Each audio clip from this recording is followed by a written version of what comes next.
Accusations of anti-Semitism have been rife in our movement for a number of years now. These accusations made by intersectionals have been hurled at us non-intersectional vegans over our use of the term animal holocaust, which many intersectionals, along with carnists, claim to be anti-Semitic and offensive to the Jewish community. Now more than ever, we are beginning to see that these accusations have been disingenuous all along, and that in fact, the majority of the people hurling those accusations towards us don't actually care about anti-Semitism and are often even anti-Semitic themselves. For a number of years now, I've been calling out intersectionals with their double standards towards Jews and how they claim to care about anti-Semitism but actually don't. My first observation came around 4 years ago when I observed that intersectionals were policing the movement by saying we shouldn't allow vegans with so-called oppressive viewpoints or who vote for so-called oppressive political parties into our spaces. Yeah, UK intersectionals en masse voted for the Labour Party, a party who at the time were facing a huge anti-Semitism scandal and who a large percentage of UK Jews said would seriously consider leaving the country over fears for their safety if they were to win the election. I further observed that intersectionals would try to argue against these accusations of anti-Semitism towards the Labour Party and actually defend the party as not being anti-Semitic, which violates the intersectional mantra of passing the mic and not speaking over marginalised groups. That's to say, when a white vegan says that the US Republican Party led by Trump is not racist, intersectionals will reply by saying that it's not your place to argue as a non-POC about whether something is racist or not. So shut up, listen and take a seat. Yet when UK Jews are saying this party is anti-Semitic, the intersectional response is to argue with Jews that it is not. More recently, I made further public statements on intersectional anti-Semitism with regards to their unanimous support and lack of condemnation for violent anti-Semitic hate group Black Lives Matter after what they did. For anyone who needs reminding, BLM recently bailed out one of its leaders, Quintez Brown, after he attempted to murder Craig Greenberg in an anti-Semitic hate crime. Brown's laptop was full of anti-Semitic propaganda from two other black supremacist hate groups BLM is in bed with, the Black Hebrew Israelites and the Lion of Judah Armed Forces. To say that the intersectional wall of silence on this appalling hate crime that has traumatised Mr. Greenberg and the Jewish community is deafening would be an understatement. I literally have not even heard one intersectional write so much as a tweet condemning BLM or Brown for this action. I thought silence is violence, after all.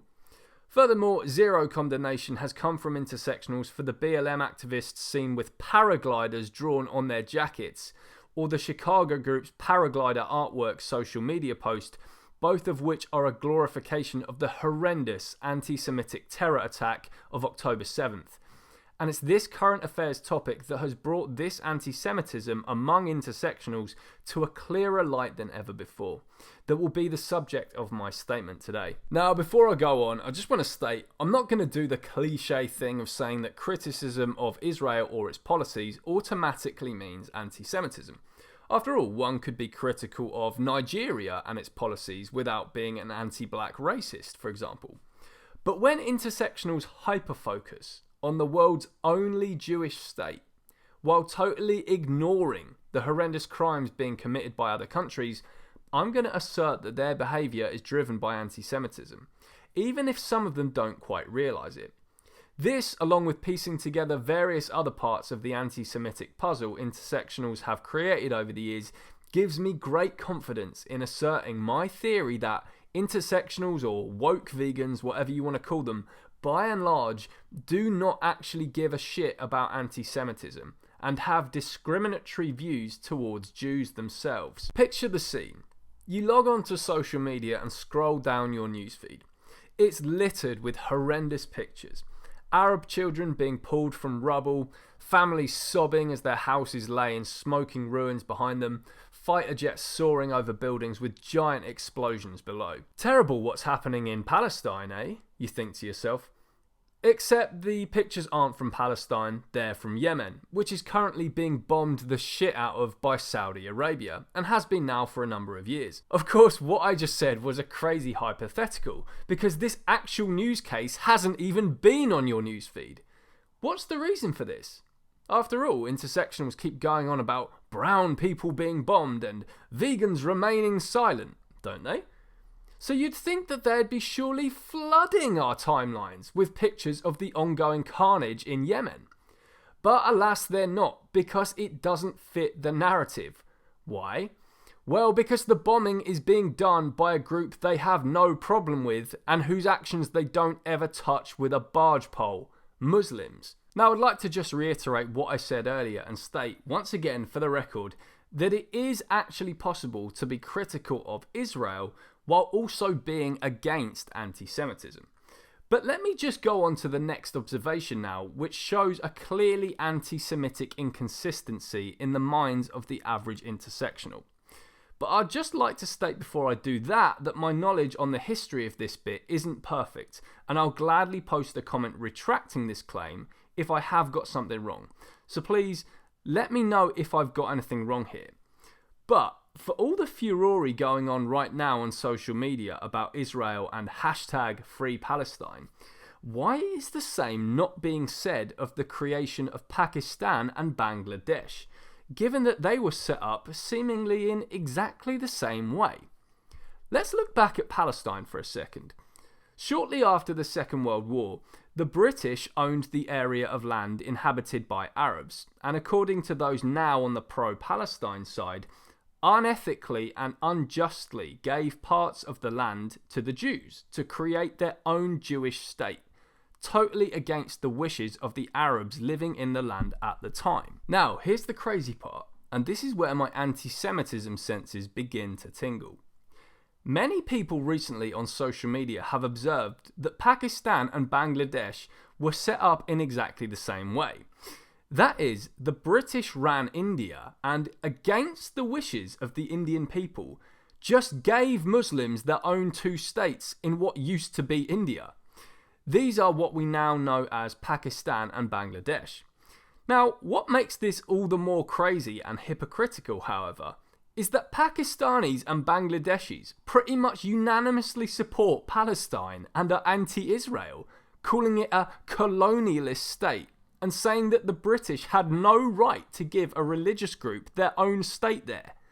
This despite the fact that their own countries were set up in the exact same way. So where are the #FreeIndia posts on social media, or the "from the river to the sea" equivalent chants in support of an Indian plan to wipe Pakistan and Bangladesh off the map and return these areas to the Indian people? Especially given the brutal and violent history between these states, including massacres of Hindus by Muslims, the mass displacement of people after the British partitioned the land, and so on. I even received an inbox on Instagram the other day aggressively asking, "Why do you support Israel?" This was after my recent post and video calling out political point scoring using animals in the conflict, from an Instagram user with a Bangladesh flag in their bio.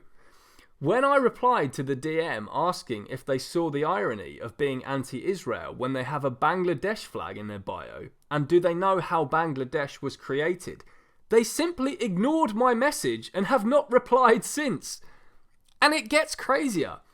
I have even seen vegans, such as the Instagrammer Radical Vegan, not to be confused with other Instagrammers by probably very similar usernames, can I just add, there is just this one specific dude who said this, claim that there is no such thing as an Israeli vegan, as if just existing as an Israeli somehow violates the principles of veganism. Yet zero comments from him that there is no such thing as a Pakistani vegan. And I could be wrong, but I think this guy is actually from India. It's utter insanity. So yeah, the lack of #FreeIndia posts among the ones about Palestine, as well as the absurd statements as mentioned, should have you questioning a few things. Furthermore, I'd like to address the way that this question is phrased. Do you support Israel? Sorry, what does that even mean? People talk about it like it's a game of football or something. Israel must be the only country on the face of the earth that I've ever been asked if I support. Why are no other countries spoken about like this? Do you support Israel? No, I support England actually, if you really want to know, and I hope we win the next World Cup in 2026. Not sure if Israel will qualify for it actually, they haven't qualified for a World Cup in quite a while. Seriously though, the question just defies all nuance. What does it even mean to support a country? You know, do you support Denmark?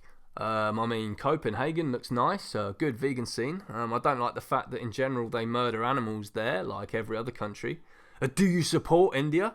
I mean, I love Indian food, but there are also many things about India I don't like these scam call centres that keep scamming old ladies out of money and stuff in other countries that you constantly see on these YouTube videos. Like, seriously, what does this question even mean? And why is it only asked about Israel? Every country has its flaws, Israel far fewer than its neighbouring countries. Yet Israel is the only one intersectionals focus on. When was the last time, for example, you were asked if you support Egypt, a country with many regressive laws and attitudes? Speaking of which, Jews have been driven out of the surrounding Arab states by Muslims over the years, to the extent that the Jewish population of some of these countries is only around a dozen or so. Yet where are the cries of displacement from the intersectionals, or the protests from them putting pressure on Arab countries to give the Jews their homes back? This is not to defend any instances where Jews have done the same to Arabs. But again, when the intersectional outrage only lies on one side, the motive becomes clear. Now then, let's talk about perhaps the most glaringly obvious observation one could make recently with the content being put out by the intersectionals and the woke mob over the past few months, which is regarding Holocaust comparisons. A few years ago, intersectionals attempted to cancel various activists, notably James Aspey, for calling the animal Holocaust, and for making the extremely relevant comparisons to the Holocaust. I am also one of the activists who was widely referred to as an anti-Semite by intersectionals during this time, given that I double down on such comparisons and see them as totally valid. But now log on to social media and what do you see? You see intersectionals and woke carnists doing just that.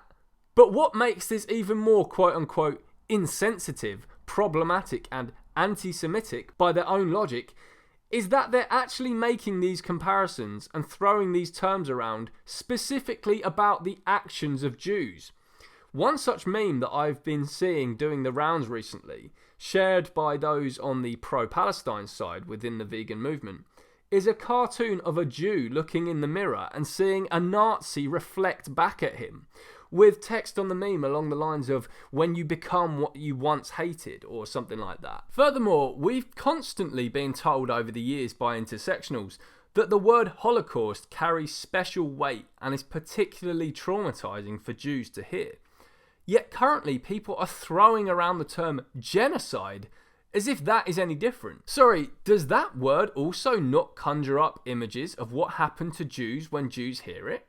Shouldn't intersectionals find a different term to use, given that it could, by their own logic, incite trauma?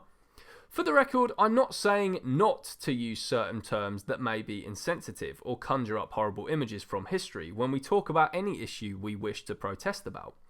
But by intersectional logic, anyone throwing the term genocide around with regards to Israel-Palestine or making Nazi comparisons should be cancelled, right? I mean, if we can't use it for billions of animals being herded into gas chambers, why on earth are people allowed to use these terms for a few thousand people being killed by bombs? This is an outrageously speciesist and anti-Semitic double standard that just goes to show the intersectionals who dogpiled all of us vegans who use these terms in comparisons that they literally do not give a shit about what they claimed to give a shit about. They do not care about traumatizing Jews. They just care about devaluing animal oppression and putting Palestinian deaths on a huge pedestal. Furthermore, from a speciesism standpoint, isn't the word apartheid, quote unquote, inextricably linked to what happened to the black population of South Africa? I thought we're not allowed to use terms that are inextricably linked to the oppression of certain groups, right? I mean, intersectionals even go as far as to say not to use the word slavery for what happens to animals, as it is traumatizing and offensive to black people, despite slavery being a global trade all groups have suffered under. Yet once again, when the issue of Gaza comes up, intersectionals throw this term around about Israel, calling it an apartheid state. And what makes this even crazier is that they have been posting in support of South Africa's court case against Israel, with supporting social media posts often being accompanied by the term apartheid. Again, intersectionals, I thought we're not allowed to use terms that incite intergenerational trauma for black people, right? Again, anyone with half a brain can see here that the majority of intersectionals are not only anti-Semitic, but deeply speciesist too. Where are the cancellations? Why aren't intersectionals dogpiling people calling what's happening in Gaza a genocide? Why aren't they screaming from the rooftops about these Nazism comparisons that are extremely offensive to Jews? The comparison of Jews themselves to literal Nazis. But this is not all. The anti-Semitism continues. Another thing I noticed that happened years ago in the movement was the intersectional furor over Trump's wall, with intersectionals and the American left blasting the move and repeating the quote, "No human is illegal." But hang on, what do you notice? They absolutely do believe that the Jews in the Middle East are illegal and constantly call Israel's existence an illegal occupation. Why is it racist to say Mexicans are illegal, but it's allegedly not anti-Semitic to say that Jews are? Now, people can respond to this by saying something like, well, Mexicans aren't setting up a country on American land and forcing them out of their homes. But number one, that's just a side point and is irrelevant to whether or not humans can be illegal, which intersectionals claim they can't be. And number two, watch what happens when someone asks intersectionals where the Jews are supposed to go if indeed they get their wish and Palestine is freed from the river to the sea. All of a sudden, intersectionals magically transform into Trumpsters and start parroting the very right-wing talking points they despise. In fact, why aren't intersectionals challenging the idea of Israel being erased themselves by asking the question they ask about Mexicans jumping the border when Americans call them illegal, which is, where are they supposed to go? Why do intersectionals say no human is illegal and where are they supposed to go about any other group except the Israeli people? Why do they challenge anti-illegal immigration narratives about all other groups except Jews? By intersectional logic, shouldn't the Jews just be granted asylum in the Middle East and be protected from all harm by Hamas and the Palestinian people? Shouldn't they just shout down anyone telling them to go back to Europe, as they would anyone who told a black person born in Britain, go back to Africa? Once again, anti-Semitism. And what about another big talking point that appeared in our movement years back about believing women, namely the #MeToo trend? Now, over the years, the intersectional narrative has been to believe any woman who has made any allegation and to cancel those who say that evidence needs to be provided for the claim. #BelieveWomen, right? Yet on October the 7th, claims of mass rape by Hamas have been poo-pooed by intersectionals and evidence demanded. So basically, #BelieveWomen, oh, except Jews. Now, again, I'm not even saying to not have due process for rape and sexual assault allegations, but by intersectional logic, any person challenging that Hamas raped women on October 7th or asking for evidence that women were raped should be ousted from the movement and banned from every single animal rights group. But of course they won't demand that, because that would require banning themselves, because they are the ones doing it. That's to say, believe totally baseless accusations like the one about Brett Kavanaugh years ago by Christine Blasey Ford, nicknamed Christine Blasey Fraud for the giant amounts of money she earned from the allegation and the total lack of any evidence for the claim, including saying she doesn't remember where it was or how she went there or whose party it was. But when genocidal rapist Islamist death cult Hamas storm into Israel and leave a trail of blood and body parts, Oh, now we need evidence from these women that rape occurred. Maybe if Christine Blasey Ford was Jewish and Brett Kavanaugh was a Palestinian Muslim, the case would have been looked at in a completely different light by intersectionals. And what of October the 7th then, and the reaction to it by intersectionals? Well, to be honest, there hasn't really been much of a reaction, or any condemnation at all. Once again, the outrage is totally selective and only goes one way. Now, I'm not saying you have to agree with or condone what's happening in Gaza, but when your outrage is focused only on that, and you say nothing about the worst pogroms Jews have suffered since the Second World War, your response to events is, quite frankly, inappropriate. If intersectionals are against all discrimination, all xenophobia, all injustice, why are they not equally or more so deploring the horrific attacks of October 7th in comparison to the siege of Gaza? The reaction to the ongoing horror only focusing on one side shows in plain sight the intersectional valuing of Arab life over Jewish life. The same is with the calls for a ceasefire. It's all well and good calling for a ceasefire if your motives are well intentioned, but along with a ceasefire, shouldn't you be calling for the return of the Israeli hostages? And shouldn't you also be calling for a ceasefire from Hamas, given they fire rockets into Israel every day, and the only reason Israel doesn't lie in smouldering ruins is because of Israel's Iron Dome defense system that shoots most of the rockets down. Again, you can study the complex political history of this conflict and come to the conclusion that overall you side with Palestine, but when you don't even make one single free the hostages post, when you don't march on the streets condemning the October 7th attacks, when you don't cancel any piece of shit glorifying the pulling down of missing hostage posters surrounding the tragedy, it is just proving that I was right all these years for saying this whole being against anti-Semitism thing coming from intersectionals was nothing more than a total facade. They don't mean it one fucking bit. Anti-Semitism has now become mainstream in Western culture, with violent attacks against Jews tripling and quadrupling in various countries. Woke university campuses outright unabashedly claiming they would support the right for people to call for a genocide of Jews, and pro-Hitler comments coming now from leftists on social media, such as saying he was misunderstood or that he wasn't the aggressor.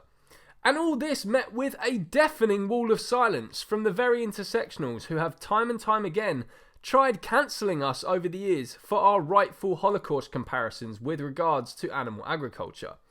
This comes after years of black supremacist hate crimes against Jews, such as mass shootings at kosher grocery stores, which intersectionals have also remained silent over, or even inadvertently spoke out in support of, by pandering to groups like BLM or the Black Hebrew Israelites who have carried out and funded these attacks, in some cases with money stolen from the animal rights movement itself. All the points I've raised in today's video, no matter what your view is of the ongoing war in the Middle East, should be a cause for concern, and vegans should not stand any longer for it. If ever an intersectional accuses you of anti-Semitism, ever again, simply for calling it the animal holocaust, ask them questions about the points raised in this video. Ask them if they will apologise for their support of BLM for the attempted murder of Craig Greenberg and their bailing out of the perpetrator. Ask them if they're boycotting products from a whole host of other countries like China, Pakistan, the USA and Great Britain, or if it's just Israeli ones. Ask them how many times they've been on Release the Hostages marches. Ask them what they're doing to denounce black supremacy and the targeting of Jews at grocery stores and on the streets by gun-wielding zealots. Ask them what they've done to ensure they're listening to the UK Jews who have told them voting for the Labour Party makes them feel unsafe. Ask them if they stopped throwing around the words genocide and apartheid or making Nazi comparisons on the subject of Israel-Palestine, seeing as that's what they're asking you to do but with animal oppression. Ask them where their posts are condemning Muslim countries for their repeated atrocities and human rights violations. Ask them what they're doing about the creation of Pakistan and Bangladesh, which violated the will of the Indian people after the British Mandate. Ask them where the Jews should go if Palestine is free. Ask them if they really mean it when they say no human is illegal. Ask them how many times they've called for a ceasefire from Saudi Arabia over their bombing of Yemen. These are all pertinent questions during a terrifying time for Jews. If intersectionals want to stamp out anti-Semitism in the animal rights movement, they'll first need to start with themselves.